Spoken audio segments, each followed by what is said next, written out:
Welcome to யூடிஎம்மின் அன்பான உறவுகள் அனைவருக்கும் வணக்கம். நான் உங்கள் ரேணு. என்னங்க எல்லாரும் எப்படி இருக்கீங்க? நல்லா இருக்கீங்களா? நேற்று நாள் தகவலெல்லாம் உங்களுக்கு பயனுள்ளதாக இருந்திருக்கும். தொடர்ந்து இன்றைக்கான வீடியோவை பார்க்கலாம். இந்த வீடியோவில் நம்ம என்ன பார்க்க போகிறோம் அப்படின்னா பிப்ரவரி மந்த்து நிகழ்வுகளோட தொகுப்பு தான் பார்க்க போகிறோம். எப்படி பார்க்க போகிறோம் அப்படின்னா கொஸ்டின் அண்ட் ஆன்சர்ஸாக பார்க்க போகிறோம். ஒரு மாதமே நம்ம முழுதாக நம்ம பார்த்த தகவல்களை கேள்வியும் பதிலுமா பார்க்கும்போது நமக்கு இன்னும் கொஞ்சம் பிரயோஜனமாக இருக்கும். ஸோ நம்ம கேள்வியும் பதிலுமா பார்க்கலாம். என்னோடு சேர்ந்து நீங்களும் கொஸ்டின்ஸ்க்கு ஆன்சர் பண்ணுங்கள். நம்ம இந்த கொஸ்டின்ஸ் ஆன்சர் எப்படி ரெடி பண்ணியிருப்போம் அப்படின்னா, நம்ம ரெகுலர் வீடியோஸ், அப்புறம் பிடிஎஃப், மந்த்லி பிடிஎஃப், அப்புறம் டெய்லி போடுற நியூஸ் பேப்பர் கட்டிங், இது எல்லாத்தையும் வச்சு தான் நம்ம இந்த தகவல்களோட தொகுப்பை தான் நம்ம கேள்வி பதிலுமா ரெடி பண்ணியிருப்போம். ஸோ நம்மளது எல்லாம் ஃபாலோ பண்ணுறவங்களுக்கு கண்டிப்பாக இது ஈஸியாக இருக்கும். தொடர்ந்து பார்க்கலாம். முதல் கேள்வி என்ன அப்படின்னா, 2024 ஆண்டிற்கான ஊழல் தரவரிசையில் இந்தியா எத்தனையாவது இடத்தை பிடித்துள்ளது? நல்லா கவனிங்க. 2024 ஆண்டிற்கான ஊழல் தரவரிசையில் இந்தியா எத்தனையாவது இடத்தை பிடித்துள்ளது? நாம் வீடியோவில் போட்டிருப்போம். ஸோ உங்களுக்கு தெரிஞ்சிருக்கும் ஆன்சர். கண்டுபிடிச்சாச்சா? ஆன்சர் 96வது இடம். இது தாங்க 2024 நமக்கு இந்தியாவோட ஊழல் தரவரிசையில் இருக்கிற இடம். இது 100 புள்ளிகளுக்கு கணக்கெடுப்பாங்க. அதில் நம்ம 38 இருக்கோம். எப்படி 100க்கு 35 எடுத்தால் பாஸ் மார்க்கோ, அதே மாதிரி 100க்கு 38 புள்ளிகள் எடுத்து நாம் 96வது இடத்துல இருக்கோம். நமக்கு ஆண்டுதோறும் இந்த ரிப்போர்ட் எடுக்கும்போது கூடிக்கிட்டே தாங்க போகுது, குறையவே இல்லை. நமக்கு முதல்ல 2023 பார்த்தோம் அப்படின்னா 93 இருந்தது. அதுக்கு முன்னாடி 2022 85 இருந்தது. இப்போ பார்க்கும்போது 96 அதிகரிச்சிருக்கு அப்படிங்கிறது தான் நாம் தெரிஞ்சுக்கிறோம். ஸோ ஆன்சர் பார்த்தீங்க அப்படின்னா 2024 ஆண்டிற்கான ஊழல் தரவரிசையில் 96வது இடத்துல இருக்குது. 0 புள்ளிகளோட 10 மார்க் பார்த்தீங்க அப்படின்னா லஞ்சம் எதுவுமே வாங்காமல் முதல் இடத்துல இருக்குது அப்படிங்கிறத நாம் தெரிஞ்சுக்கிறோம். இந்த கேள்விக்கான ஆன்சர் பண்ணவங்களுக்கெல்லாம் வெரி குட். நெக்ஸ்ட் போயிடலாம். அடுத்தது, தமிழ்நாட்டில் உயர்கல்வியில் பெண்களின் சேர்க்கை எத்தனை சதவீதமாக உயர்ந்துள்ளது? இது நாம் அடிக்கடி பார்க்குற விஷயம். நமக்கு தமிழ்நாட்டில் உயர்கல்விக்காக நிறைய திட்டங்கள் இருக்குது. தமிழ் புதல்வன் திட்டம் இருக்குது, புதுமை பெண் திட்டம் இருக்குது, அப்புறம் 7.5% இடஒதுக்கீடு இருக்குது. இந்த மாதிரி பலதரப்பட்ட உயர்கல்வியில் சேருவதற்காக திட்டங்கள் நம்ம தமிழக அரசு கொண்டு வந்திருக்காங்க. ஸோ அதன் அடிப்படையில் தான் நமக்கு பெண்களோட சேர்க்கை உயர்ந்துள்ளது அப்படிங்கிறதையும் நமக்கு தகவல் சொல்லுது. ஸோ தமிழ்நாட்டில் உயர்கல்வியில் பெண்களின் சேர்க்கை எத்தனை சதவீதமாக உயர்ந்துள்ளது? கண்டுபிடிச்சிட்டிங்களா? எத்தனை சதவீதம்? 43, 55, 36, 50. ஆன்சர் போட்டிருப்பீங்க. ஆன்சர் போட்டவங்களுக்கு வெரி குட். ஆன்சர் என்ன அப்படின்னா 36%. இது 50% அப்படிங்கிறது நமக்கு 2030க்குள்ளே இலக்கு நிர்ணயம் பண்ணியிருக்காங்க. உயர்கல்வித்துறையில் பெண்களோட சேர்க்கை அதிகமாக இருக்கணும் அப்படின்னா 50% இலக்கு நிர்ணயம் பண்ணியிருக்காங்க அப்படிங்கிறத தெரிஞ்சுக்கிறோம். இதோடு சேர்த்து புதுமை பெண் திட்டம் அப்படிங்கிற ஒரு விஷயத்தை பார்த்துடலாம். ஏன்னா அது மூலயமா தான் நமக்கு பெண்களோட சேர்க்கை அதிகமாக இருக்குது அப்படிங்கிறது தகவல். புதுமை பெண் திட்டம் எப்போது தொடங்கப்பட்டது? செப்டம்பர் 5 2022 தொடங்கப்பட்டது. இது விஷயம் என்னன்னு பார்க்கும்போது, மூவலூர் ராமாமிர்த அம்மையார் அவர்களோட உயர்கல்வி உறுதி திட்டத்தின் கீழே நமக்கு தொடங்கப்பட்டது. இதை கவர்மெண்ட் ஸ்கூலில் 6th to 12th படித்த குழந்தைங்களுக்காக அரசு கொடுக்கறது. கவர்மெண்ட் ஸ்கூலில் படிச்சிருக்கணும். 6th-லேருந்து 6வதுலேருந்து 12ஆம் வகுப்பு வரைக்குமே நம்ம கவர்மெண்ட் ஸ்கூலில் தான் படிச்சிருக்கணும். அப்படி படிக்கிற குழந்தைங்களுக்கு மேற்கொண்டு படிக்கிறதுக்கு மாதம் 1000 ரூபா கொடுப்பாங்க. ஸோ இதில் இந்த ஆப்ஷனில் தான் இவங்க இந்த 1000 ரூபா பணத்தை பெற முடியும் அப்படிங்கிறத தெரிஞ்சுக்கிறோம். ஸோ புதுமை பெண் திட்டம் எப்போது தொடங்கப்பட்டது? செப்டம்பர் 5 2022 தொடங்கப்பட்டது. அதன் மூலிமா நமக்கு 36% உயர்ந்திருக்கு. 2030க்குள்ள 50% இலக்கு நிர்ணயம் பண்ணியிருக்காங்க. நாம் அடுத்த கேள்வி போயிடலாம். தற்போது எந்த மாநிலத்தில் குடியரசுத் தலைவர் ஆட்சி அமல்படுத்தப்பட்டுள்ளது? நம்ம ரீசெண்டாக குடியரசுத் தலைவர் ஆட்சி ஒரு மாநிலத்துக்கு கிடச்சிது. எந்த மாநிலம் அப்படிங்கிறது நம்ம வீடியோவில் போட்டிருப்போம். வீடியோவில் சொல்லும் போது நீங்கள் கண்டிப்பாக கவனிச்சிருப்பீங்க நம்ம உறவுகள் எல்லாருமே. ஸோ இப்போ உங்களால் ஆன்சர் பண்ண முடியும். ராஜஸ்தானா, ஆந்திராவா, சத்தீஸ்கரா, மணிப்பூரா? கண்டுபிடிச்சிட்டிங்களா? கரெக்ட், மணிப்பூர் தாங்க. இப்போ எந்த மாநிலத்தில் குடியரசுத் தலைவர் ஆட்சி இந்தியாவில் நடக்குது அப்படின்னா மணிப்பூர் தாங்க. மணிப்பூரில் தான் ஒரே கலவரம் நடந்தது இல்லையா? மைதேகி பழங்குடியினர்களுக்கும் குகி பழங்குடியினர்களுக்கும் வந்து சண்டை நடந்தது, இடஒதுக்கீடு சண்டை. அவங்களுக்கு நீங்கள் கொடுக்கும்போது எங்களுக்கெல்லாம் வந்து பாதிக்கப்படுங்கிற ஒரு இடஒதுக்கீடு சண்டை நடந்ததுனால அவர் பிரேன் சிங் அவர் தான் முதல்வராக இருந்தார். அவர் ரீசெண்டாக ராஜினாமாவும் பண்ணிட்டார். அஜய் பல்லையா அவங்க தான் வந்து அஜய் பல்லா அவர் தான் வந்து மாநில ஆளுநராக இருந்தார். ஸோ இவங்க வந்து ராஜினாமா பண்ணிட்டாங்க. நமக்கு வந்து மாநிலத்தோட குடியரசுத் தலைவர் ஆட்சி எங்கே இருக்குன்னா மணிப்பூர். இது எந்த சட்டப்பிரிவுக்கின் கீழே வருதுன்னா 356 சட்டப்பிரிவின் கீழே நமக்கு மாநிலத்தில் குடியரசுத் தலைவர் ஆட்சி ஏற்படுத்தணும் அப்படின்னா 356 சட்டப்பிரிவு நமக்கு சொல்லுது. 356 சட்டப்பிரிவு என்ன சொல்லுது அப்படின்னா இந்தியாவில் எந்த மாநிலத்தில் குடியரசுத் தலைவர் ஆட்சி நிறுவப்படணும் அப்படிங்கிறத ஒரு விஷயத்தை தான் வந்து நமக்கு 356 சட்டப்பிரிவு சொல்லுது. அடுத்தது காசி தமிழ் சங்கம் இப்போ நடந்தது வாரணாசியில். காசிக்கும் வாரணாசிக்கும் இடையே கலாச்சார தொடர்பை டெவலப் பண்ணுறதுக்கான ஒரு விஷயந்தான் நமக்கு நடந்திருக்கிறது. இது எத்தனையாவது பதிப்பு அப்படிங்கிறது நமக்கு கேள்வி. காசி தமிழ் சங்கமம் நிகழ்ச்சியின் எத்தனையாவது பதிப்பு 2025 நடைபெற்றது அப்படிங்கிறது கேள்வி. 8வது பதிப்பா, 2வது பதிப்பா, 6வது பதிப்பா, 3வது பதிப்பா? கண்டுபிடிச்சிட்டிங்களா? சீக்கிரம் யோசிங்க. கண்டுபிடிச்சிட்டிங்களா? கரெக்ட். 3வது பதிப்பு தான் வந்து நமக்கு இப்போ நடந்தது. 2022 நமக்கு காசிக்கும் வாரணாசிக்கும் வந்து தமிழ் சங்கமம் நிகழ்ச்சி வந்து நடந்துகிட்ருக்கு. நம்மளோட கலாச்சாரத்தை டெவலப் பண்ணுறதுக்கான ஒரு விஷயம் அங்கேயும் இங்கேயும் சேர்ந்து நடக்குது. ஸோ இதை வந்து மத்திய அரசு நடத்துகிறாங்க. இதில் வந்து இது 3வது பதிப்பு. நாம் அடுத்த கேள்விக்கு போயிடுவோம். Question number 5. Chennai metro rail திட்டத்தின் முதல் கட்டம் எத்தனை கிலோமீட்டர் நீளம் கொண்டது? நமக்கு இப்போ 2வது கட்டம் நடந்துகிட்ருக்கு, வேலைப்பாடுகள்லாம் நடந்துகிட்ருக்கு. இப்போ முதல் கட்டம் பார்த்திங்க அப்படின்னா எத்தனை கிலோமீட்டர் கொண்டது அப்படிங்கிறது கேள்வி. 54.1 கிலோமீட்டர், 62.9 கிலோமீட்டர், 42.2 கிலோமீட்டர், 30.2 கிலோமீட்டர். நமக்கு நியூஸ் பேப்பர் கட்டிங்கெல்லாம் கொடுத்துருப்போம், அதில் நீங்கள் கவனிச்சிருப்பீங்க. ஸோ உங்களால் ஆன்சர் பண்ண முடியும். Correct. A is the answer. 54.1 kilometre. நம்ம அடுத்த கேள்வி போயிடுவோம். பிரதம மந்திரி பயிர் காப்பீடு திட்டம் எந்த ஆண்டு தொடங்கப்பட்டது? பிரதம மந்திரி பயிர் காப்பீடு திட்டம் அப்படின்னு ஒரு விஷயம் இருக்குங்க.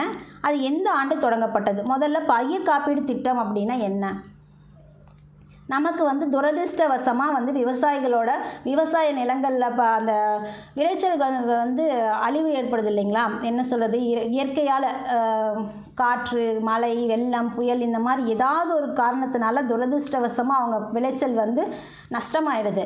அவங்களுக்கு அதுக்கு உண்டான நஷ்ட ஈடு மாதிரி கொடுக்குற ஒரு விஷயந்தான் பயிர் காப்பீடு திட்டம் அப்படிங்கிறது. இது எந்த ஆண்டு தொடங்கப்பட்டது அப்படிங்கிறது தான் கேள்வி. பயிர் காப்பீடு திட்டம் எந்த ஆண்டு தொடங்கப்பட்டது? 2016ஆம் ஆண்டு தொடங்கப்பட்டது. இது என்ன விஷயம்? பல்வேறு துரதிர்ஷ்டவசமான நிகழ்வுகளால் விவசாயிகள் சந்திக்கும் நிதி இழப்புகளுக்கு எதிராக பாதுகாப்பு வழங்கும் திட்டம். ஸோ இந்த திட்டத்தை பார்க்கும்போது இன்னொரு திட்டத்தை பார்ப்போம். இது என்ன அப்படின்னு பார்த்தோம் அப்படின்னா 2018 தொடங்கப்பட்ட ஒரு திட்டம். அது என்ன அப்படின்னு பார்க்கும்போது PMJAYன்னு சொல்லுவோம். இதுவுமே நம்ம வீடியோவில் போட்டிருக்கோம். ஸோ அதனால தான் இன்றைக்கி நான் இதை சொல்கிறேன். இந்த PMJAY எதுக்கு அப்படின்னா ஆயுஷ்மான் பாரத் பிரதான் மந்திரி ஜன் ஆரோக்கிய திட்டம். தமிழில் சொல்ல போனால் ஆயுஷ்மான் பாரத் பிரதான் மந்திரி ஜன் ஆரோக்கிய திட்டம் அப்படிங்கிற திட்டம் PMJAYன்னு சொல்லுவோம் இங்கிலீஷில் சொல்லும் போது. ஸோ இந்த திட்டம் வந்து ஒரு ஆயுஷ்மான் காப்பீடு திட்டம், ஆரோக்கியத்துக்கான காப்பீடு திட்டம். ஒரு குடும்பத்துக்கு ஒரு வருஷத்துக்கு 5 லட்ச ரூபா வரைக்கும் நமக்கு மத்திய அரசு செலவு பண்ணுவாங்க. அதுதான் இந்த 2018ஆம் ஆண்டு தொடங்கப்பட்ட PMJAY அப்படிங்கிற திட்டம். ஸோ 2016 தான் பயிர் காப்பீடு திட்டம் வந்தது. PMJAY அப்படிங்கிறது 2018 கொண்டு வரப்பட்டது. நம்ம அடுத்த தகவல் போகலாம். அடுத்த கொஸ்டின் போகலாம். Question number 7. நமக்கு இப்போ ரீசெண்டாக தேசிய விளையாட்டுப் போட்டிகள் நடந்தது இந்தியாவில். நமக்கு தெரியும், நம்ம வீடியோவில் போட்டிருக்கோம். 38வது தேசிய விளையாட்டுப் போட்டிகள் எங்கு நடைபெற்றது? 38வது தேசிய விளையாட்டுப் போட்டிகள் எங்கு நடைபெற்றது? கண்டுபிடிச்சிட்டிங்களா? அதில் நம்ம தமிழ்நாடு பார்த்தோம் அப்படின்னா 6வது இடம். நம்ம தமிழ்நாடு பார்த்திங்க அப்படின்னா 6th பிளேஸ் வின் பண்ணது. அதில் பார்த்திங்க அப்படின்னா சர்வீசஸ் அணி பார்த்திங்க அப்படின்னா ஃபஸ்ட்டு ப்ளேஸில் இருந்தாங்க. ஸோ எங்கே நடந்தது அப்படிங்கிறது தான் கேள்வி. 38வது தேசிய விளையாட்டுப் போட்டிகள் இந்தியாவில் எங்கே நடந்தது அப்படிங்கிறது தான் கேள்வி. கண்டுபிடிச்சிட்டிங்களா? இதெல்லாம் ஒரு க்ளூ மாதிரி சொல்கிறேன், கண்டிப்பாக உங்களுக்கு தெரிஞ்சிருக்குன்னு நினைக்கிறேன். கரெக்டுங்க. எங்கே நடந்தது? உத்தரகாண்டில் நடந்தது.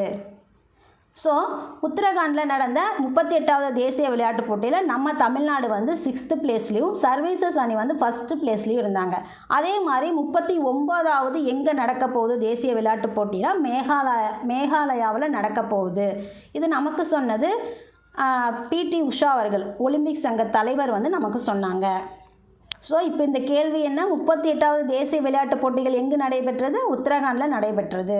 அடுத்தது 39வது எங்கே நடக்க போகுது? 2027 நடக்க போகுது, மேகாலயாவில் நடக்க போகுது. நம்ம அடுத்த கேள்வி போயிடுவோம். அதே மாதிரி முதலாவது சர்வதேச செயற்கை நுண்ணறிவு செயல் உச்சி மாநாடு எங்கு தொடங்கப்பட்டுள்ளது? முதலாவது சர்வதேச செயற்கை நுண்ணறிவு செயல் உச்சி மாநாடு எங்கு தொடங்கப்பட்டுள்ளது? இதுக்கு நாம் என்ன க்ளூ கொடுக்கலான்னா, நம்ம பிரதமர் வந்து இப்போ ஒரு சுற்றுப்பயணம் போனார். 2 நாடுகளுக்கு சுற்றுப்பயணம் போனார். ரீசெண்டாக போனார் இந்த பிப்ரவரி மந்தில். அதில் ஒரு நாடு தான் வந்து இந்த கொஷினோட ஆன்சர். முதலாவது சர்வதேச செயற்கை நுண்ணறிவு செயல் உச்சி மாநாடு எங்கு தொடங்கப்பட்டது? கண்டுபிடிச்சிட்டிங்களா? நம்ம முதல்ல பிரதமர் எங்கே போனார்னு ஃபாலோ பண்ணியிருந்தாவே நம்மளால் இதை ஆன்சர் பண்ண முடியும். கரெக்டுங்க. ஆன்சர் பண்ணவங்களுக்கு வெரி குட். ஃப்ரான்ஸில் தான் வந்து ஃபஸ்ட்டு மீட்டிங் போனார். அங்கே ஒரு உச்சி மாநாடு. அது எதுக்கு? செயற்கை நுண்ணறிவு, சர்வதேச செயற்கை நுண்ணறிவு செயல் உச்சி மாநாடு வந்து நமக்கு ஃப்ரான்ஸில் தான் நடந்துச்சு. அவர் அது மட்டும் இல்லை, அங்கே வந்து ஒரு துணை தூதரகத்தையும் திறந்து வச்சார். அது மாதிரி சிறு குறு வந்து அணுமின் நிலையங்கள் தொடங்கிறதுக்கான ஒப்பந்தமும் போட்டுட்டு வந்தார். இதை நம்ம வீடியோவில் பார்த்துருப்போம். ஸோ முதலாவது சர்வதேச செயற்கை நுண்ணறிவு செயல் உச்சி மாநாடு எங்கே தொடங்கப்பட்டுள்ளது? ஃப்ரான்ஸில் நடந்திருக்கு. அடுத்த டைம் இந்தியாவில் நடக்கிறதுக்கு பேச்சுவார்த்தை நடக்குது. நாம் அடுத்த கேள்வி போயிடுவோம்.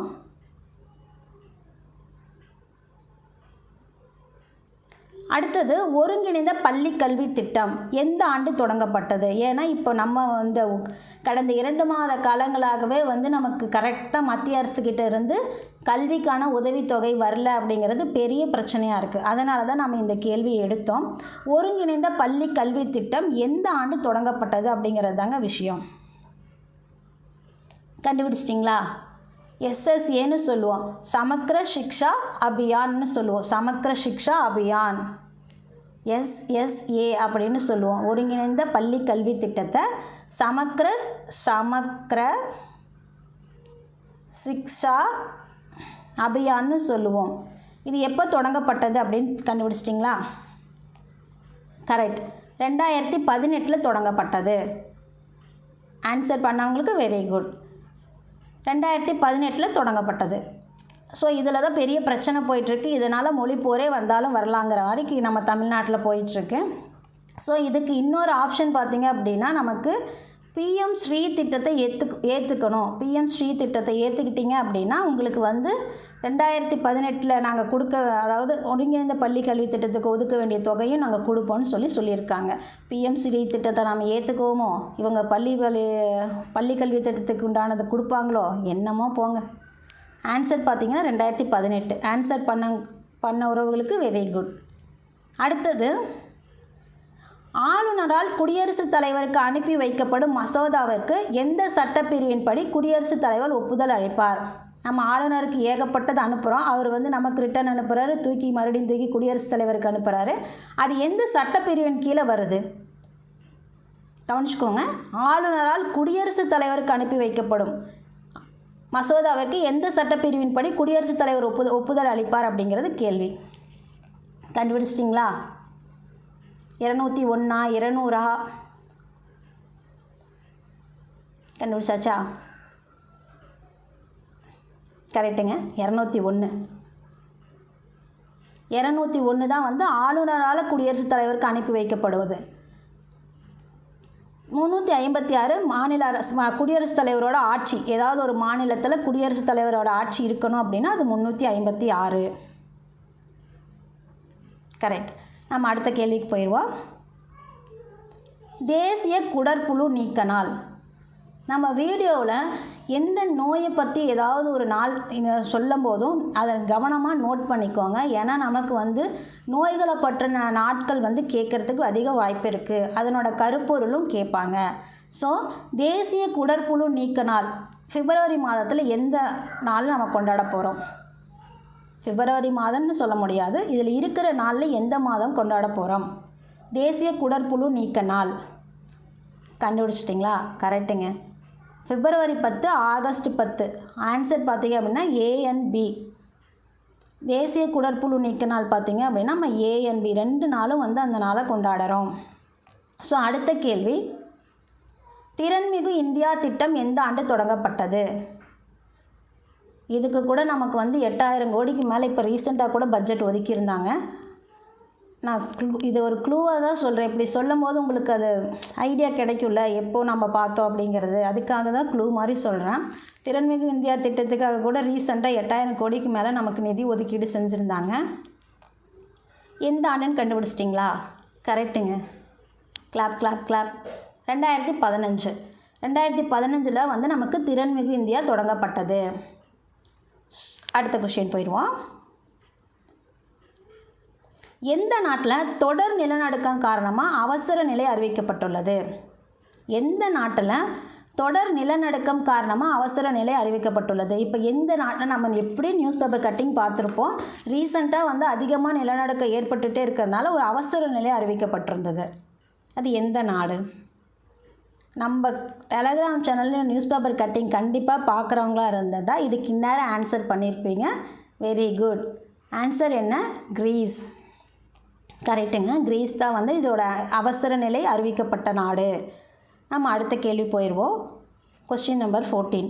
இந்தியாவிலேயே மிகப்பெரிய சூரிய மின்சக்தி தகடு உற்பத்தி ஆலை எங்கு நிறுவப்பட்டுள்ளது? இப்போ நான் யாருன்னு சொல்கிறேன், நீங்கள் எங்கேன்னு சொல்லிடுவீங்க. நம்ம முதல்வர் தான் வந்து அதை ஓப்பன் பண்ணார், திறப்பு விழாவே பண்ணாருன்னு வைங்களேன். கண்டுபிடிச்சிட்டிங்களா? இந்தியாவிலேயே மிகப்பெரிய சூரிய மின்சக்தி தகடு உற்பத்தி ஆலை எங்கு நிறுவப்பட்டது? கரெக்டுங்க. திருநெல்வேலியில் தான். நம்ம முதல்வர் தான் வந்து அதை திறந்து வச்சார். 3800 கோடி இது அந்த மதிப்பீட்டில் திறந்து வச்சது. இங்கே அதிகமாக பெண்கள் தான் வேலை செய்வாங்க அப்படிங்கிறது குறிப்பிடத்தக்க ஒரு விஷயம். இது பார்த்திங்க அப்படின்னா டாட்டா நிறுவனத்தோடது. இந்த சூரிய மின்சக்தி பார்த்திங்க அப்படின்னா டாட்டா நிறுவனத்தோடது. கண்டுபிடிச்ச உறவுகளுக்கு மிகப்பெரிய கைத்தட்டல். டாடா பவர் சோலார் நிறுவனம் 3800 கோடி. டாடா பவர் சோலார் நிறுவனம்னு சொல்லுவோம் 3800 கோடிக்கு. ஸோ அடுத்த கேள்வி போயிடலாம். உலகிலேயே சக்தி வாய்ந்த நாடுகள் பட்டியலில் இந்தியா எத்தனையாவது இடத்துல இருக்குது? இப்போ தான் ஊழல் தரவரிசையில் எத்தனையாவது இடம்னு பார்த்தோம். அதே மாதிரி சக்தி வாய்ந்த நாடுகள் பட்டியலில் இந்தியா எத்தனையாவது இடத்துல இருக்குது? நம்ம நாடு பார்த்தோம் அப்படின்னா இராணுவத்தில் எல்லாம் பார்த்திங்கன்னா உலக அளவில் 4வது இடத்துல இருக்குங்க. அமெரிக்கா, சைனா, ரஷ்யா இவங்களுக்கு அடுத்ததான் 4வது இடத்துல இராணுவ வலிமையில் நாம் தான் இருக்கோம். பட் அப்படி இருக்கும்போதுமே நம்மளால் வந்து எந்த இடத்துல இருக்க முடியுது அப்படிங்கிறத நீங்கள் தான் கெஸ் பண்ணணும். உலகிலேயே சக்தி வாய்ந்த நாடுகள் பட்டியலில் இந்தியா எத்தனையாவது இடத்தை பிடித்துள்ளது? முதல் 10 இடத்துல கூட வரலைங்க. 12வது இடத்துல தான் இருக்குது. 10வது இடத்துல இஸ்ரேல் இருக்குது. 11வது இடத்துல ஐக்கிய அரபு நாடுகள் இருக்குது. ஸோ இது எதனால் அப்படின்னா அந்த பொருளாதாரம், மக்கள் தொகை இதிலெல்லாம் பார்க்கும்போது நம்ம வந்து பின்தங்கி இருக்கோம். ஸோ நாம் 12வது இடத்துல இருக்கோம். உலகிலேயே சக்தி வாய்ந்த நாடுகள் ஃபஸ்ட்டில் யார் இருப்பாங்க? ட்ரம்ப் அவர்கள் தான். ட்ரம்ப்னா அமெரிக்கா, அமெரிக்கானா ட்ரம்ப்பு. சரி, நம்ம அடுத்தது போயிடுவோம். 16வது, இந்தியாவிலேயே முதல் முறையாக வெள்ளை புலி வளர்ப்பு மையம் எங்கு அமைக்கப்பட்டுள்ளது? இது நம்ம கிளாஸ்லேயே சொல்லியிருப்போம், வீடியோ எடுக்கும் போதே சொல்லியிருப்போம். இந்தியாவிலேயே முதல் முறையாக வெள்ளை புலி வளர்ப்பு மையம் எங்கு அமைக்கப்பட உள்ளது? கண்டுபிடிச்சிட்டிங்களா?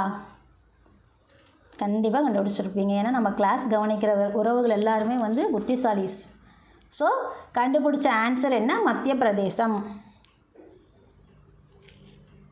கரெக்டுங்க, மத்திய பிரதேசம் தான். மத்திய பிரதேசம்னு சொல்லும்போது இன்னும் 2 விஷயம் இருக்குது. அங்கே பார்த்தீங்க அப்படின்னா அதிக அளவில் கழுகுகள் உள்ள மாநிலம் அப்படின்னு கேட்டாலும் நமக்கு மத்திய பிரதேசம் தான். அதே மாதிரி டாடியா விமான நிலையம் எங்கே இருக்குதுன்னு கேட்டாலும் மத்திய பிரதேசம் தான். மத்திய பிரதேசத்தை பற்றி இன்னும் 2 எக்ஸ்ட்ரா விஷயத்தை நம்ம தெரிஞ்சிருக்கிறோம். வெள்ளை புலி வளர்ப்பு மையம் எங்கே? மத்திய பிரதேசம். அதே மாதிரி கழுகுகள் இந்தியாவில் எங்கே அதிகமாக இருக்குன்னாலும் மத்திய பிரதேசம். டாடியா விமான நிலையம் எங்கே இருக்குதுன்னு கேட்டாலும் மத்திய பிரதேசம். ஞாபகம் வச்சுக்கோங்க. எங்கே எப்படி கேட்டாலும் நம்ம ஆன்சர் பண்ணிடணும். நம்ம அடுத்த கேள்வி போயிடலாம். 17வது கேள்வி, அரசு ஊழியர்களுக்கான ஓய்வூதிய திட்டம் குறித்து ஆராய எத்தனை பேர் கொண்ட குழுவை தமிழக அரசு அமைத்துள்ளது? கண்டுபிடிச்சிட்டிங்களா? நமக்கு இப்போ பழைய ஓய்வூதிய திட்டம் ஒன்று இருந்தது, அதுக்கு பதிலாக புதிய ஓய்வூதிய திட்டம் ஒன்று வந்தது. அப்புறம் அதுக்கப்புறம் இந்த இன்னொரு ஓய்வூதியம் UPS அப்படிங்கிற ஒரு ஓய்வூதிய திட்டம் ஒன்று இருக்குது. ஏகப்பட்ட ஓய்வூதிய திட்டம் இருக்குதுங்க. இதுக்கு எந்த ஓய்வூதிய திட்டத்தின் கீழே நமக்கு தமிழக அரசு ஆட்களை நிர்ணயம் பண்ணியிருக்காங்க? கண்டுபிடிச்சிட்டிங்களா? அரசு ஊழியர்களுக்கான ஓய்வூதிய திட்டம் குறித்து ஆராய எத்தனை பேர் கொண்ட குழுவை தமிழக அரசு அமைத்துள்ளது? கரெக்டுங்க, 3 பேர் கொண்ட குழுவு. அடுத்த கேள்விக்கு போயிடலாம். ஆக்சியம் 4 திட்டத்திற்கு தேர்ந்தெடுக்கப்பட்ட முதல் இந்திய விண்வெளி வீரர் யார்? முதல் இந்திய விண்வெளி வீரர் யார்? ஆக்சியம் நாம் இப்போ தான் ரீசெண்டாக பார்த்தோம், உங்களுக்கு எல்லாருக்கும் தெரிஞ்சிருக்கும். பிரசாந்த் நாயரா, அஜித் கிருஷ்ணா, அங்கத் பிரதாப்பா, சுபான்ஷு சுக்லாவா? கண்டுபிடிச்சிட்டிங்களா? கரெக்டுங்க. நாசா மூலயமா போக போகிறவர் சுபான்ஷு சுக்லா தான். மற்ற 3 பேரும் யார் அப்படின்னா ககன்யான், இந்தியாவுடைய ககன்யான் திட்டம் இருக்கு இல்லையா, விண்வெளியில் மனிதர்களை கூட்டிகிட்டு போய் ஆராய்ச்சி பண்ணுறது தான் ககன்யான் திட்டம். இவங்க மற்ற 3 பேரும் நமக்கு ககன்யான் திட்டத்துக்காக செலக்ட் பண்ண ஆளுங்க. அதோடு சேர்த்து தான் சுபான்ஷு சுக்லா அவர்களும் இப்போ ஒரு முதல் முறையாக நாசா மூலயமா ஆக்சியம் 4 திட்டத்திற்காக மேலே போக போகிறாரு. ஸோ அடுத்த கேள்வி போயிடலாம். BCCI வாழ்நாள் சாதனையாளர் விருது யாருக்கு வழங்கப்பட்டது? நமக்கு நல்லா தெரியுங்க, இதுக்கெல்லாம் டைமே எடுக்க வேண்டியதே இல்லை. கரெக்ட், சச்சின் டெண்டுல்கர் அவர்களுக்கு வாழ்நாள் சாதனையாளர் விருது வழங்கப்பட்டது. அடுத்த கேள்வி, சக்கரக்கோட்டை மற்றும் தேர்த்தங்கல் பறவைகள் சரணாலயம் எங்கு அமைந்துள்ளது? சக்கரக்கோட்டை மற்றும் தேர்த்தங்கல் பறவைகள் சரணாலயம் எங்கு அமைந்துள்ளது? நாம் இப்போ தான் பார்த்தோம் ராம்சார் தலங்கள் எங்கே இருக்குது அப்படிங்கிறது. ராம்சார் தலங்கள் மொத்தம் இந்தியாவில் எத்தனை இருக்குது, தமிழ்நாட்டில் எத்தனை இருக்குது, தமிழ்நாட்டில் புதுசாக எத்தனை ஆட் பண்ணோம் அப்படிங்கிற விவரமெல்லாம் பார்த்துருப்போம். கண்டுபிடிச்சிட்டிங்களா? கரெக்டுங்க, ராமநாதபுரத்தில் தான் சக்கரக்கோட்டை மற்றும் தேர்த்தங்கல் பறவைகள் சரணாலயம் அமைஞ்சிருக்கு. நமக்கு மொத்தம் 89 இந்தியாவில் இருக்குது, அதில் தமிழ்நாட்டில் மட்டும் 20 இருக்குது. இந்த 2ஓடு சேர்த்து தான் 20. ஸோ நமக்கு இந்தியாவிலே ராம்சார் தலங்கள் அதிக எண்ணிக்கையில் இருக்கிற மாநிலம் எதுன்னாலும் நமக்கு தமிழ்நாடு தான். இந்தியாவில் மொத்தமாக 89 இருக்குது, தமிழ்நாட்டில் 20 இருக்குது. இந்தியாவில் அதிக எண்ணிக்கையில் உள்ள ராம்சார் தலங்கள் கொண்ட மாநிலமும் நம்ம தமிழ்நாடு தான். நாம் அடுத்த கேள்வி போயிடுவோம். முதல் ரைசீனா மத்திய கிழக்கு மாநாடு எங்கு நடைபெற்றது? நம்ம ஜெய்சங்கர் அவர்கள் வெளியுறவுத்துறை அமைச்சர் கலந்துக்கிட்டாரு, நம்ம வீடியோவில் போட்டிருப்போம். முதல் ரைசீனா மத்திய கிழக்கு மாநாடு எங்கு நடைபெற்றது? கரெக்டுங்க, அபுதாபியில் தான் நடந்துச்சு. ஸோ ஓமனில் என்ன நடந்தது அப்படின்னா 8வது இந்திய பெருங்கடல் மாநாடு நடந்துச்சு. முதல் ரைசீனா மத்திய கிழக்கு மாநாடு அபுதாபியிலையும், ஓமனில் 8வது இந்திய பெருங்கடல் மாநாடும் நடந்துச்சு. நம்ம ஜெய்சங்கர் அவர்கள் தான் அதில் பங்கு பெற்றார். என்ன சொல்கிறது, பாதுகாப்பு உற்பத்தி சம்மந்தமான மீட்டிங் தான். அமெரிக்கா. அடுத்த கேள்வி போயிடலாம். ரீசண்டாக WHO ரிலீஸ் பண்ண ஒரு அறிக்கையில் தூக்க நோயை ஒழித்த நாடு ஒன்று சொல்லியிருந்தாங்க. தூக்க நோயை ஒழித்த நாடு எது? கரெக்டுங்க, கினியா. தூக்க நோயை ஒழித்த நாடு கினியா. அடுத்தது 23வது கேள்வி, கொஸ்டின் நம்பர் 23. 26வது இந்திய தலைமை தேர்தல் ஆணையராக நியமிக்கப்பட்டவர் யார்? 26வது இந்திய தலைமை தேர்தல் ஆணையராக நியமிக்கப்பட்டவர் யார்? நான் கூட வீடியோவில் கொஸ்டின் கேட்டிருந்தேன், கமெண்டில் ஆன்சர் பண்ணுங்கன்னு சொல்லியிருந்தேன். ஆன்சர் பண்ண உறவுகளுக்கு நன்றி. Very good. கண்டுபிடிச்சிட்டிங்களா? கரெக்டுங்க, ஞானேஷ்குமார் தான். ஞானேஷ்குமார் அவர்கள் தான் இப்போ 26வது இந்திய தலைமை தேர்தல் ஆணையராக நியமிக்கப்பட்டிருக்காரு. ராஜீவ்குமார் 25வது இந்திய தேர்தல் ஆணையராக தலைமை தேர்தல் ஆணையராக இருந்தார். ஸோ விவேக் ஜோஷி வந்து தேர்தல் ஆணையராக நியமிக்கப்பட்டார். சுக்பீர் சிங் வந்து ஆல்ரெடி தேர்தல் ஆணையராக இருந்தவர். ஸோ நமக்கு என்ன ஆன்சர்? ஞானேஷ்குமார் தான் ஆன்சர். 26வது இந்திய தலைமை தேர்தல் ஆணையராக நியமிக்கப்பட்டவர் ஞானேஷ்குமார். விவேக் ஜோஷி வந்து தேர்தல் ஆணையராக நியமிக்கப்பட்டார். சுக்பீர் சிங் வந்து ஆல்ரெடி தேர்தல் ஆணையராக இருந்தார். இதுக்கு முன்னாடி தேர்தல் ஆணையராக இருந்தவர் ராஜீவ்குமார். நெக்ஸ்ட் கொஸ்டின், 24வது கேள்வி. 23வது தேசிய பாரா தடகள போட்டியை எந்த மாநிலம் நடத்தியது? இப்போ தான் நம்ம தேசிய விளையாட்டு போட்டி எங்கே நடந்ததுன்னு பார்த்தோம். இது பாரா தடகள போட்டி நம்ம இந்தியாவில் எங்கே நடந்தது? தேசியனாவே இந்தியா தான். ஸோ தேசிய பாரா தடகள போட்டியை எந்த மாநிலம் நடத்தியது? 23வது அப்படிங்கிறது முக்கியமான விஷயம். 23வது தேசிய பாரா தடகள போட்டியை எந்த மாநிலம் நடத்தியது? கண்டுபிடிச்சிட்டிங்களா? கரெக்டுங்க, நம்ம ஆள் தான், நாம் தான். தமிழ்நாட்டில் தான் நடந்துச்சு. ஸோ அங்கே நடக்கும்போது நாம் 2வது பிளேஸில் இருந்தோம். அங்கே 6வது பிளேஸில் இருந்தோம். 38வது தேசிய விளையாட்டில் 6வது பிளேஸ்லையும் 23வது பாரா தடகள போட்டி, அதாவது மாற்றுத்திறனாளிகள் கலந்து கொள்ளக்கூடிய போட்டி, இதில் பார்த்தீங்க அப்படின்னா நம்ம தமிழகம் 2வது இடத்துல இருந்தது. அடுத்த கேள்வி போயிடலாம். ஆன்சர் பண்ண உறவுகளுக்கு வெரி குட். அடுத்தது, புதிதாக டைட்டில் பூங்காக்களுக்கு எங்கு அடிக்கல் நாட்டப்பட்டது? புதிதாக டைட்டில் பூங்காக்களுக்கு எங்கு அடிக்கல் நாட்டப்பட்டது? நம்ம முதல்வர் தான் அடிக்கல் நாட்டினார். எங்கே நாட்டினார்? கண்டுபிடிச்சாச்சா? பஞ்சப்பூர் அண்ட் மாட்டுத்தாவணி 2 பிளேஸில் இது பண்ணார்.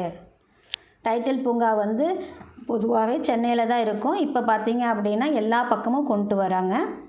ஸோ அதில் பார்க்கும்போது இப்போ வந்து அடிக்கல் நாட்டினது மாட்டுத்தாவணி ப்ளஸ் பஞ்சப்பூர். சேலத்துலலாம் இருக்குங்க டைட்டில் பூங்கா, தரமணியில் சென்னையிலையும் இருக்குது. நாம் அடுத்த கேள்வி போயிடுவோம். பூம்புகார் மாநில விருது பெற்றவர்கள் எத்தனை பேர்? இது வந்து கைவினைஞர்களுக்காக கொடுக்கப்படுற ஒரு விருது. கைவினை பொருள்கள்லாம் செய்வோம் இல்லையா, அந்த பனை ஓலையில் செய்கிறது, அந்த சுடுமண்ணில் செய்கிற விஷயம், இந்த மாதிரியெல்லாம் இருக்கும். நம்ம வீடியோவில் போட்டிருப்போம், தெளிவாக வீடியோவில் போட்டிருப்போம். ஸோ உங்களுக்கு இது க்ளூ மாதிரி கொடுக்குறேன். கைவினைஞர்களுக்காக கொடுக்கப்படுறது, கைவினை கலைஞர்கள்னு சொல்லுவோம், இல்லைன்னா கைவினைஞர்கள்னு சொல்லுவோம். அவங்களுக்காக கொடுக்கப்படுற ஒரு விருது பூம்புகார் மாநில விருது. எத்தனை பேர் வாங்கினாங்க? கரெக்டுங்க, 9 பேர் தான் வாங்கியிருக்காங்க. ஸோ மொத்தம் இதில் 18 பேர் வாங்கியிருந்தாங்க. 18 பேர் அப்படிங்கும்போது 9 பிரித்து கொடுத்தாங்க. பூம்புகார் மாநில விருதுக்கு 9. இன்னொரு விஷயம் பார்க்கும்போது வாழும் கைவினை பொக்கிஷம்னு சொல்லுவோம். அது 65 வயதுக்கு மேற்பட்டவர்களுக்காக கொடுக்கக்கூடிய விருது, கைவினைஞர்கள் தான். பட் அது 65 வயதுக்கு மேற்பட்டவர்களுக்கு கொடுக்கப்படுற விருது வாழும் கைவினை பொக்கிஷம் விருது. அது 9 பேருக்கு. பூம்புகார் மாநில விருது 9 பேருக்கு கொடுத்தோம். அந்த பூம்புகார் மாநில விருதோட அமௌண்ட் பார்த்தீங்க, ப்ரைஸ் மணி பார்த்தீங்கன்னா 50,000 கொடுப்பாங்க. 4 கிராம் தங்கம் கொடுப்பாங்க, தங்கப்பதக்கம் கொடுப்பாங்க. அதுவே வந்து வாழும் கைவினை பொக்கிஷம் விருதுகளுக்கு 1 லட்சம் ரூபாயும் 8 கிராம் தங்கமும் கொடுப்பாங்க. ஸோ இதோட ஆன்சர் பண்ண உறவுகளுக்கு கைத்தட்டல்.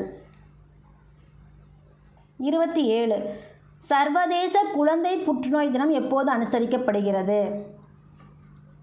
கரெக்டுங்க, சர்வதேச குழந்தை புற்றுநோய் தினம் எப்போது அனுசரிக்கப்படுகிறது? இந்த நோய்களுக்கான நாட்கள்லாம் ரொம்ப முக்கியம். திட்டம், மாநாடு, நோய்களுக்கான நாட்கள்லாம் ரொம்ப முக்கியம். February 15. கரெக்டுங்க. அதுவே வேர்ல்டு கேன்சர் டே பார்த்தீங்க அப்படின்னா February 4. February 4 தான் வந்து world cancer day.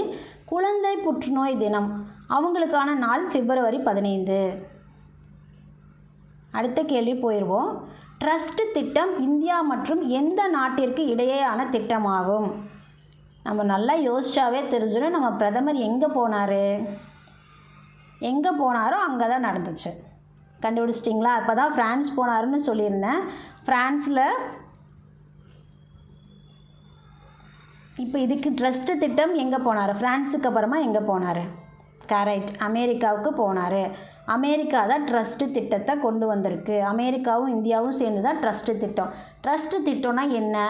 Indo Pacific பிராந்தியத்தில் தொழில் நிறுவனங்கள் இடையேயான கூட்டுறவு மற்றும் உற்பத்தியை ஊக்குவிக்கிற விதமாக ஒரு திட்டம் தான் ட்ரஸ்ட்டு திட்டம்.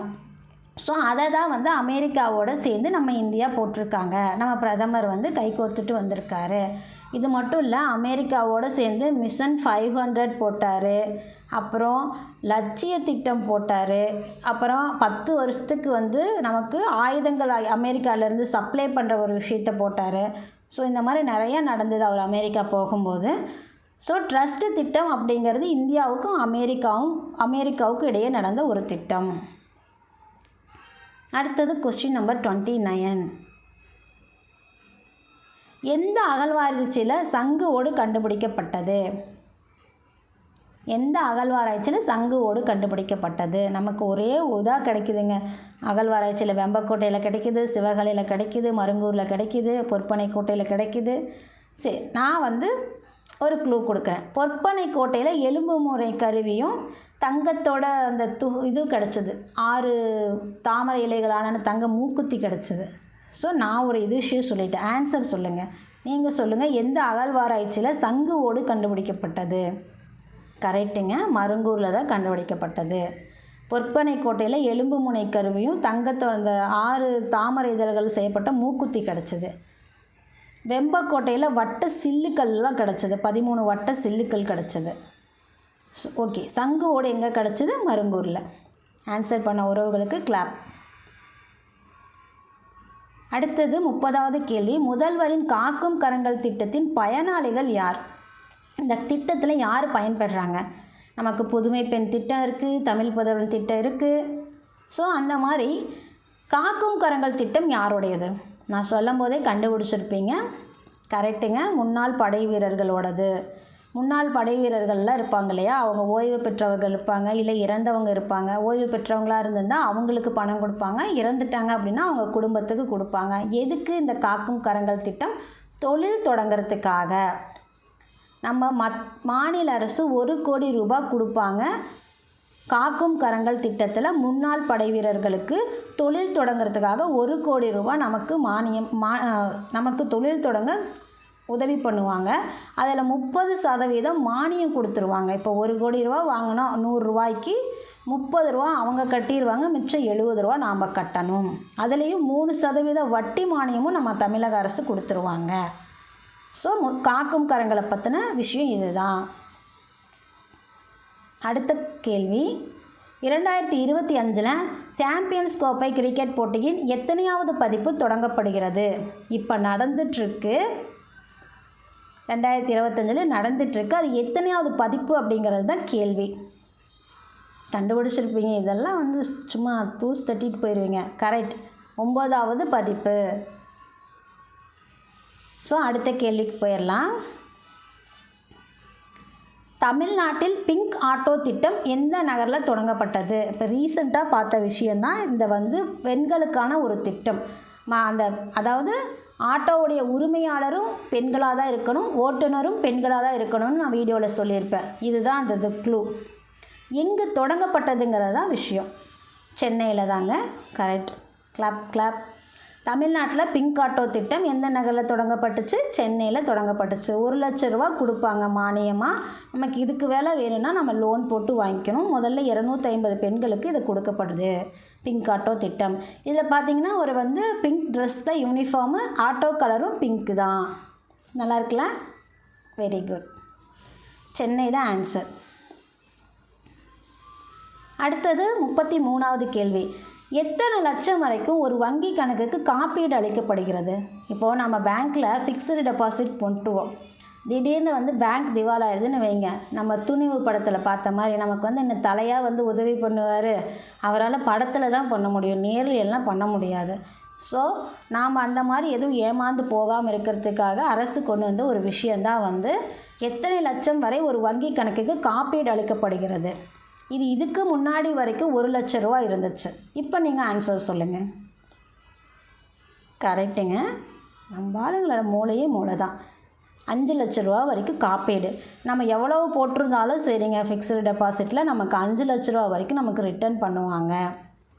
அடுத்த கேள்வி, இதுக்கு முன்னாடி 1 லட்ச ரூபா வரைக்கும் இருந்துச்சு. பேங்க் திவால் ஆயிடுச்சுனாலும் நமக்கு 5 லட்ச ரூபா கொடுப்பாங்க. அதுக்கு மேலே போட்டாலாம் கொடுக்க மாட்டாங்க. நமக்கு கிடைச்சது 5 லட்சம் தான் காப்பீடு தொகை. அடுத்தது லோக் ஆயுக்தா. லோக் ஆயுக்தாவோட தலைவராக நியமிக்கப்பட்டவர் யார்? முதல்ல லோக் ஆயுக்தான்னு என்ன? இந்த மாநில அரசில் கவர்மெண்ட் ஸ்டாஃப்ஸ் பண்ணுற ஊழலை கண்டுபிடிக்கிறதுக்கான ஒரு பஞ்சாயத்து நடக்கிற விஷயந்தான் லோக் ஆயுக்தா. ஊழல் பண்ணிட்டாங்க அப்படின்னா அந்த குற்றத்தை பற்றி விசாரணை நடத்தணும் இல்லையா? மாநில அரசு சார்பாக கவர்மெண்ட் ஸ்டாஃப்க்கு. மத்திய அரசுக்கு லோக்பால் இருக்குது, மாநில அரசுக்கு பார்த்திங்க அப்படின்னா லோக் ஆயுக்தா. ஸோ அங்கே வந்து தலைவராக ரீசெண்டாக நியமிக்கப்பட்டவர் யார்?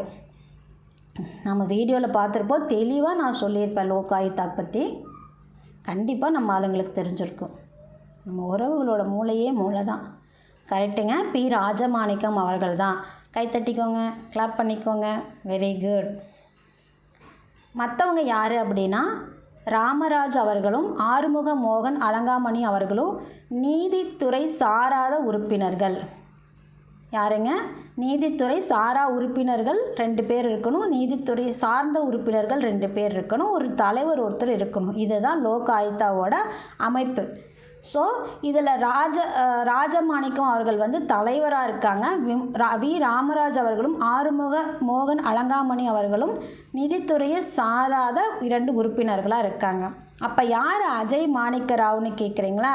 இதுக்கு முன்னாடி தலைவராக இருந்தார். அஜய் மாணிக்கராவ் கன்வில்கர் வந்து இதுக்கு முன்னாடி தலைவராக இருந்தார். ஓகேவா? நம்ம அடுத்த கேள்வி போயிடலாம்.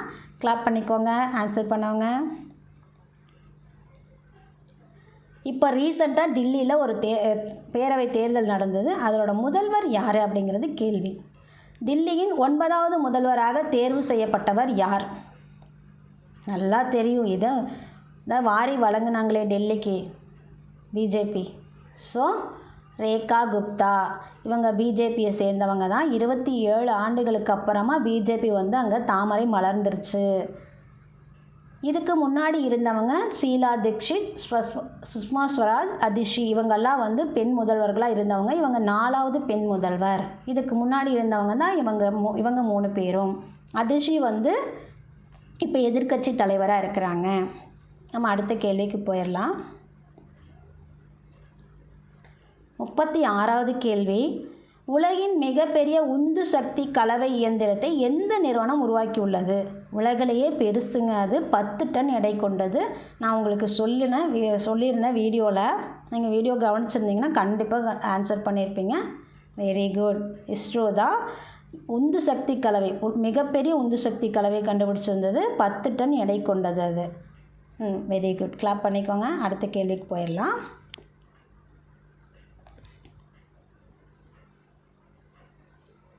ஆன்சர் இஸ்ரோ. சரி, எந்த மாநிலத்தின் போய்சாகர் ஏரி வருண் சாகர் என்று பெயர் மாற்றம் செய்யப்பட்டுள்ளது? நமக்கெல்லாம் ரீசெண்டாக ஏதாவது ஒரு இடத்துக்கு ஏதாவது ஒரு பெயர் மாற்றிக்கிட்டே இருப்பாங்க.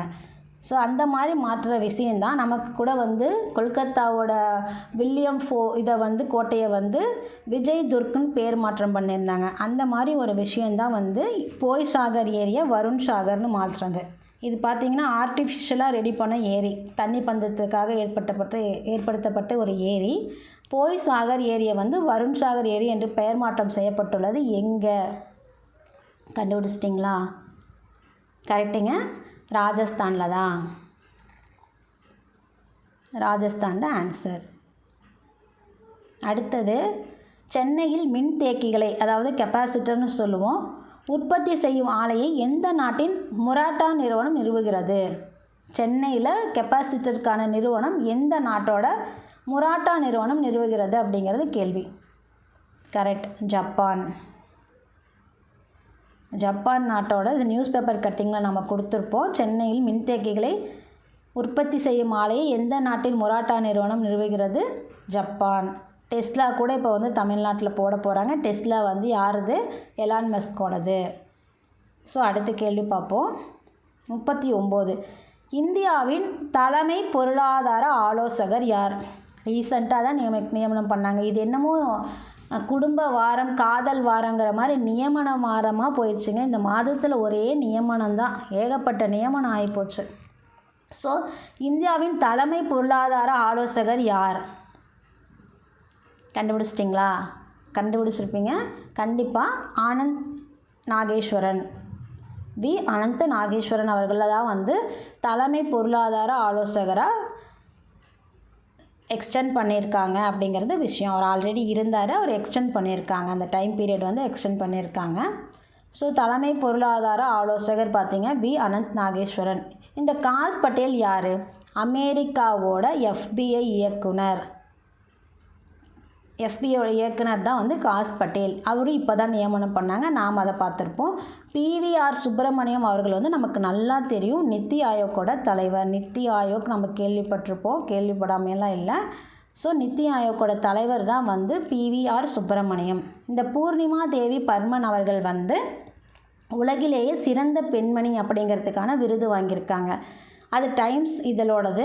13 பேருக்கு இந்த டைம் கொடுத்துருந்தாங்க 2015. அதில் இந்தியாவிலிருந்து ஒரே ஒரு ஆள் தான் பூர்ணிமா தேவி பர்மன். இவங்க என்ன பண்ணாங்கன்னா, உயிரியல் வல்லுநர். இவங்க விலங்குகள் பாதுகாப்பு, அதுக்காக ஹர்கீலா பறவை உயிரினத்தை வந்து பாதுகாப்பு பண்ணி அதை இனப்பெருக்கம் பண்ண வச்சதில் இவங்க முக்கிய பங்கு வகிச்சிருக்காங்க.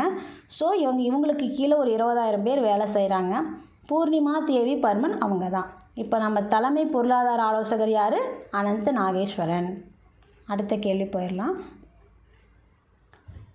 ஒரு நாள் போட்டிகளில் வேகமாக 200 விக்கெட்டுகளை வீழ்த்திய இந்திய பந்து வீச்சாளர் யார்? இதெல்லாம் யோசிக்காமல் சொல்லிடுவோம் நாம்.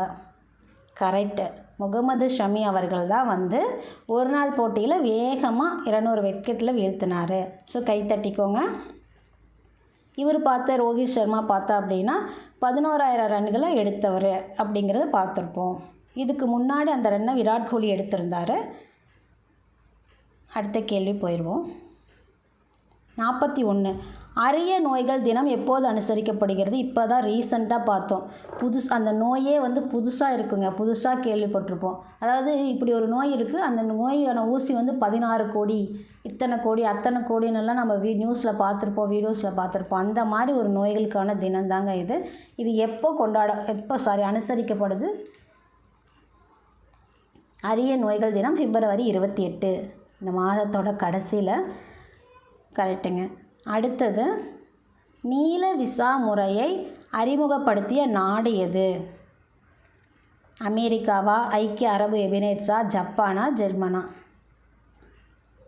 அமெரிக்கா பார்த்திங்கன்னா கோல்டு கார்டு கொடுத்தாங்க, கோல்டு கார்டு திட்டம். அது பார்த்திங்க அப்படின்னா, நான் ஒரு ஆளுக்கு அந்த கோல்டு கார்டு வாங்கணுன்னா 45 கோடி செலவு பண்ணி வாங்கணும். 45 கோடி. அப்போ இங்கே என்னடா க்ரீன் கார்டு கொடுக்குறது, நாங்கள் கொடுக்குறேன்டா ப்ளூ விசா கார்டுன்னு சொல்லி கூட நான் வீடியோவில் சொல்லியிருப்பேன். கரெக்டுங்க, நம்ம ஆளுங்க கண்டுபிடிச்சிட்டிங்க. ஐக்கிய அரபு எமிரேட்ஸ். கிளாப் பண்ணிக்கோங்க. நாம் அடுத்த கேள்விக்கு போகலாம். தமிழக அரசால் அறிமுகப்படுத்தப்பட்ட போதை ஒழிப்பு மற்றும் மறுவாழ்வு மையத்தின் பெயர்? நம்ம முதல்வர் அவர்களால் திறக்கப்பட்டது. தமிழக அரசால் அறிமுகப்படுத்தப்பட்ட போதை ஒழிப்பு மறுவாழ்வு மையத்தின் பெயர் கலங்கரை. கரெக்டுங்க, கலங்கரை. நாம் அடுத்த கேள்வி போயிடுவோம். பசுமை மாற்ற கூட்டணி இந்தியாவை தொடங்கிய நாடு எது? பசுமை மாற்ற கூட்டணின்னு ஒரு கைகோர்ப்பு நடந்தது இந்தியாவோட. எந்த நாடு நடந்துச்சு? கண்டுபிடிச்சிட்டிங்களா? அமெரிக்காவுக்கு தான் சொல்லிட்டேன். மிஷன் 500 நடந்தது, லட்சிய திட்டம் நடந்தது, ட்ரஸ்ட்டு திட்டம்னு. இப்போ ரீசண்டாக என்ன நடந்தது பசுமை மாற்ற கூட்டணி அப்படின்னா டென்மார்க் தாங்க. இந்த டென்மார்க் தான் வந்து ஊழல் இல்லாத நாடில் முதல் இடத்துல இருக்குது. நாம் வந்து 96வது இடத்துல இருக்கோம். அடுத்த கேள்விக்கு போயிடுவோம்.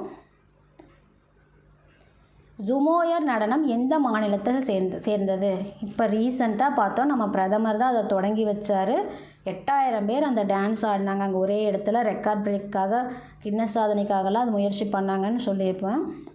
எங்கன்னு தெரிஞ்சு வச்சுங்களா? இப்போ கூட அங்கே ஒரு தொழில் உச்சி மாநாடு கூட நடந்தது. கரெக்டுங்க, நீங்கள் சொன்னதே தான், அசாம் தான். அசாம் 2.0 அப்படிங்கிற ஒரு உச்சி மாநாடு கூட நடந்தது தொழில் தொடங்குறதுக்கு. அம்பானி அதானி எல்லாம் வந்து தலைக்கு 50,000 கோடி போடுறேன்னு சொல்லி போட்டி போட்டுட்டு போனாங்க. அங்கே தான் வந்து தேயிலை 200வது தேயிலை தோட்ட இதுக்காக வந்து முதல்வர் அங்கே பிரதமர் அங்கே பங்கேற்றார். அந்த சுமோயர் நடனம் அங்கே தான் அசாமில் தான் வந்து அசாமத்தில் சேர்ந்தது. நம்ம அடுத்த கேள்வி போயிடுவோம். சாட்சி பாதுகாப்பு திட்டத்தை சமீபத்தில் நிறைவேற்றிய மாநிலம் எது? நான் கூட சொல்லியிருப்பேன், சாட்சி பாதுகாப்பு அப்படின்னா நம்ம ஒரு கொலை பண்ணாலோ இல்லை கொள்ளையடித்தாலோ அதை நம்ம பார்த்துருந்தாலும் போய் சொல்ல மாட்டோம். ஏன்னா நமக்கு நம்ம உயிர் முக்கியம். அங்கே போய் சொல்லிவிட்டு நமக்கு யார் பாதுகாப்பு கொடுக்கறது? ஸோ அப்படி ஒரு பாதுகாப்பு கொடுத்தா நம்ம ஒரு விஷயத்த சொல்லுவோம் இல்லையா? அப்படி ஒரு விஷயம் நடந்த மாநிலம் எது? நம்ம இப்போ ரீசெண்டாக வீடியோவில் சொன்ன விஷயந்தான் இது. கண்டுபிடிச்சிட்டிங்களா? வெரி குட்ங்க, ஹரியானா. அடுத்த கேள்வி போயிடுவோம். அந்த மாநிலத்தோட முதல்வர் தான் இந்த திட்டத்தை போட்டார். அடுத்தது சுகாதாரம் மற்றும் ஊட்டச்சத்தில் முன்னோடியாக இருந்ததற்காக நிதி ஆயோக்குக்கு 3 கோடி பரிசு பெற்ற மாவட்டம் எது? இப்போ தான் நிதி ஆயோக்கோட தலைவர் பார்த்தோம், PVR சுப்பிரமணியம் அவர்கள்னு. ஸோ அவங்க மூலிமா ஒரு மாவட்டத்துக்கு 3 கோடி பரிசு கிடச்சிது. அதாவது இந்தியா ஃபுல்லாக வந்து 112 மாவட்டங்கள் செலக்ட் பண்ணாங்க. இதுவும் நம்ம வீடியோவில் சொன்னது தாங்க. வீடியோ கவனிச்சிருப்பீங்க, அதனால் கண்டிப்பாக உங்களுக்கு தெரிஞ்சிருக்கும். ஸோ விருதுநகர் மாவட்டம் 112 மாவட்டம் இந்தியா ஃபுல்லாக செலக்ட் பண்ணாங்க. எதில் அந்த சுகாதாரம் ஊட்டச்சத்து இதிலெல்லாம் பின்தங்கி இருக்கிறவங்கள அடுத்த நிலைமைக்கு கொண்டு வராது. அப்படி கொண்டு வந்த ஒரு மாவட்டம் தான் விருதுநகர் மாவட்டம். அடுத்த கேள்வி போயிடலாம். கலைஞர் நூற்றாண்டு குத்துச்சண்டை அகாடமி எங்கு திறக்கப்பட்டது? நம்மளால் ஈஸியாக சொல்ல முடியும். கலைஞர் நூற்றாண்டு குத்துச்சண்டை அகாடமி எங்கே திறக்கப்பட்டது? கரெக்டுங்க, சென்னையில் தான் திறக்கப்பட்டது. 8 கோடி செலவில் 2023 அடிக்கல் நாட்டினாங்க. 8 கோடி செலவில் இப்போ வந்து பிரம்மாண்டமாக திறக்கப்பட்டிருக்கு. பல்வேறு அம்சங்கள் இருக்காங்க. ஸோ நம்ம முதல்வர் தான் திறந்து வச்சார். 49வது கேள்வி, இங்கிலாந்தின் கௌரவ நைட்குட் பட்டத்தை பெற்றவர் யார்? கரெக்டுங்க, கண்டுபிடிச்சிட்டிங்களா? வெரி குட், சுனில் மிட்டல் அவர்கள். அவர் பாரத் எலக்ட்ரானிக்ஸோட நிறுவனத்தோட தலைவர். இங்கிலாந்துக்கும் நம்ம இந்தியாவுக்கும் வணிகத்தை வந்து சிறப்பாக செஞ்சதுக்காக கொடுக்கப்பட்டது. இங்கிலாந்து நாட்டோட கௌரவ நைட்குட் பட்டம் கொடுக்கப்பட்டது சுனில் மிட்டல் அவர்களுக்கு. நம்ம இந்த கடைசி கேள்விக்கு வந்துட்டோங்க. எந்த போர்க்கப்பல் இந்தியாவின் முதல் நீருக்கடியில் அருங்காட்சியகமாக மாற்றப்பட உள்ளது? நான் சொல்லியிருப்பேன், ஒரு கப்பலை வாங்கி நம்ம வந்து சுத்தம் பண்ணி கழுவி கமுத்தி உள்ளே தள்ளி விட்ருவாங்க. ஸ்கூபா டைவிங்க்கெல்லாம் அது இது பண்ணுவாங்க. அது மூலிமா வந்து தொழில் வளர்ச்சி அடையும் அந்த மாநிலத்துக்குன்னு சொல்லியிருப்பேன். இவ்வளோ சொல்லும்போது உங்களால் சொல்லாமல் இருக்க முடியுமா? எந்த கப்பல்னு சொல்லி? கரெக்டுங்க, குல்தார் தான். இந்த குல்தார் கப்பலை தான் வாங்கி கழுவி சுத்தம் பண்ணி கடலுக்கடியில் அனுப்பி விட்ருவாங்க. நமக்கு வந்து ஸ்கூபா டைவிங் யூஸ் பண்ணிக்கலாம். ஒரு அருங்காட்சியகமாக இருக்கும். ஸோ இந்த 50 கேள்விகளும் இந்த பிப்ரவரி மாதத்துக்கான கேள்விகள். நமக்கு கண்டிப்பாக இது எல்லாமே பயனுள்ளதாக இருந்திருக்கும். நீங்களும் என்னோட சேர்ந்து ஆன்சர் பண்ணியிருப்பீங்க. ஆன்சர் பண்ண அத்தனை உறவுகளுக்கும் மிகப்பெரிய நன்றி, மிகப்பெரிய பாராட்டுக்கள். தொடர்ந்து நாளைக்கான வீடியோவை பார்க்கலாம். தொடர்ந்து நம்ம சேனலை சப்போர்ட் பண்ணுங்கள். மறக்காமல் நம்ம சேனலை சப்ஸ்கிரைப் பண்ணிக்கோங்க. நம்ம வீடியோவை பிடிச்சிருந்தால் லைக் பண்ணுங்கள், ஷேர் பண்ணுங்கள், கமெண்ட் பண்ணுங்கள். நாளைக்கான தகவல்களோடு உங்களை சந்திக்கிறேன். அதுவரை உங்களிடமிருந்து விடைபெறுவது உங்கள் ரேணு. நன்றி. நல்ல தகவல்களை நாளும் சிந்திப்போம், நாளை சந்திப்போம்.